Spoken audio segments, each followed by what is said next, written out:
It might look like a UFO, but this giant futuristic building is actually an entire campus dedicated to Apple. Known as Apple Park, the spaceship, or the ring, this $5 billion building was finally completed in 2017 and has room for 15,000 employees. Made to blur the line between inside and outside, the building is cooled with completely natural airflow, has huge 4-story tall glass doors that weigh 440,000 pounds each, and its own rooftop solar farms. There are also hidden secrets underground that only the mind of Steve Jobs could have come up with. So let's take a tour and see why Apple's mothership is the company's greatest innovation yet. When Steve Jobs came up with the idea for Apple Park in 2011, he wanted to make history. And we would like to put a new campus on that. Apple Park was envisioned as a hub for innovation. With a unique open concept, plenty of communal working places, and trees straight from natural parks, Jobs wanted to create a collaborative space where Apple's many workers could venture off for a walk in the park to clear their head and then slip back into the office to get back to brainstorming Apple's next big invention. Jobs pitched the idea to the Cupertino City Council in California in 2011. At the time, Apple's employees were spread across 100 different buildings.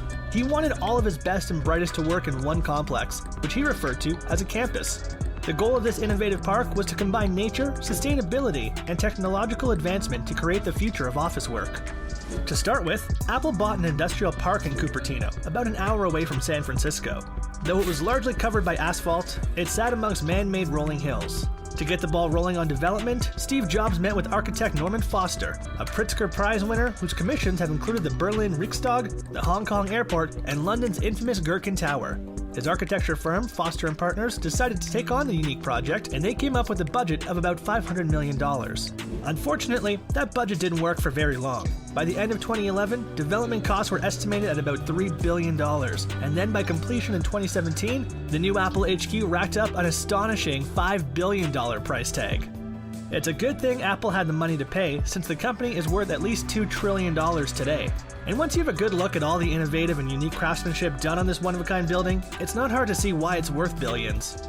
Steve Jobs passed away in 2011, so while most of the ideas at Apple Park are his, the team was working without his instruction for the majority of the time it took them to build the office. Apple's headquarters covers about 2.8 million square feet, and its most prominent building is a gigantic ring that surrounds the entire campus, which contains about 1.2 million square feet of office space. To get to the campus, you have to drive through a 755-foot, 230-meter underground tunnel with white tiled walls, which then brings you to a huge underground parking lot with room for 3,000 cars. There's parking for another 6,000 cars above ground. The ring is 4 stories high and has 12,000 members of staff, though it's estimated that about 15,000 people could work at the park in comfort. The park even comes with 1,000 bicycles for employees to use to move around the spacious campus. Other aspects encouraging employee health are the state-of-the-art wellness center and basketball courts. This health and wellness complex includes a 2-story yoga studio, physical therapy studio, and laundry facilities. It even offers employees access to medical and dental services right on site.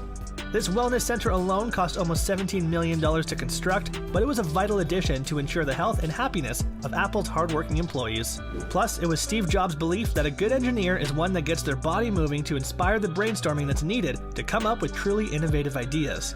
With all of these sports facilities, he's definitely encouraging his employees to get out of their office chairs and live a little. Lunchtime is another priority at Apple HQ, as it should be at any good campus. The park has 7 cafes, with the largest spread across 3 levels. This large cafe has balconies for people to eat on, as well as large glass doors that can be opened completely on nice days for that inside-outside living kind of vibe. The sliding glass doors along the exterior of the cafe extend the full 4 stories of the building to the roof. Weighing 440,000 pounds, 199,580.6 kilograms each, they open and close quietly via mechanisms hidden underground. Another impressive feature of this main cafe is its capacity to feed 15,000 people every single lunchtime, and they take their food seriously at Apple. For workers who want to take the cafe's prized pizza back to their pods, Apple created and patented their very own pizza box that lets air and moisture escape so the crust won't get soggy. Now that's the kind of office perk we can get behind. Steve Jobs wanted a lot of glass and natural light included in the park. He got exactly what he dreamed because the building features the largest curved glass panes in the world. They're 45 feet, 13.7 meters tall, and there are 800 on campus. Another area where the glass is well shown off is in the Apple Auditorium or Steve Jobs Theater. The building is topped with the world's largest carbon fiber roof, and there's also a 42-foot, 12.8 meter high glass elevator that's estimated to be the tallest freestanding glass elevator in the entire world. The lobby alone cost about $12 million to make, but it was Jobs' wish that the theater stand out like a jewel with the auditorium located privately underground. He definitely got his wish because he can't miss it. All in all, the theater cost about $180 million to construct. The only disappointing thing about Apple Park is that we're not allowed to visit. The ring itself is reserved for Apple employees and important persons, but for people who are curious about how it feels to be in the park, Apple constructed a visitor center right outside the HQ where guests can visit without a pass. It has an Apple showroom, an augmented reality area where people can tour the park with the use of Apple products, and another cafe. The visitor center costs about $110 million, but since it's brought tons of interested Apple fans to the campus and offers many products for sale, it seems like it was another smart investment for the company.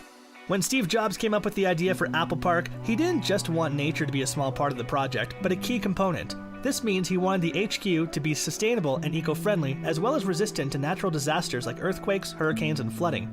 One way the building is doing its part is by harvesting energy from a rooftop solar farm that provides for about 75% of the campus's total energy needs. They also have biofuel cells to help power the rest of the campus. To make the HQ feel like a real national park, Apple had 9,000 drought-resistant trees brought in to plant around campus. Jobs was passionate about the new campus featuring indigenous flora, including fruit trees from the orchards he remembered from growing up in Northern California. Apple's love for trees was also incorporated in the wood used to construct the offices. Every piece of wood on campus is a custom timber veneer made from recycled wood instead of real wood. The ring also has base isolation underground that protects it from earthquakes. The base isolation allows the building to move up to 4.5 feet, 1.37 meters in any direction without losing its vital services. So, even a natural disaster can't stop Apple's employees from getting their jobs done. Apple Park is also a building that breathes. The natural airflow in the building completely gets rid of the need for any kind of air conditioning or heating. The ring inhales air through soffits, the undersides of those canopies that are located all over the ring. From there, shafts that act like chimneys exhale warm air back outside. While the buildings may have been expensive to construct, Apple is optimistic that its sustainable design choices will help the company save resources on energy. The main building is the world's largest naturally ventilated building, and the rooftops are able to generate 17 megawatts of solar energy. Besides saving on resources and creating a sustainable office, Apple's HQ has a positive effect of creating serenity for all of Apple's employees. The park is technologically advanced and futuristic, but also grounded in nature and appreciation for the surrounding environment. This type of care, as well as caring for the mental and physical health of the many employees who call this campus their office, is what makes the ring unique in both appearance and practice. Now that Steve Jobs' dream for Apple headquarters have been realized, the next step is for the park to inspire offices all around the world to step up and create a work hub fit for both the health of its employees and the health of our planet.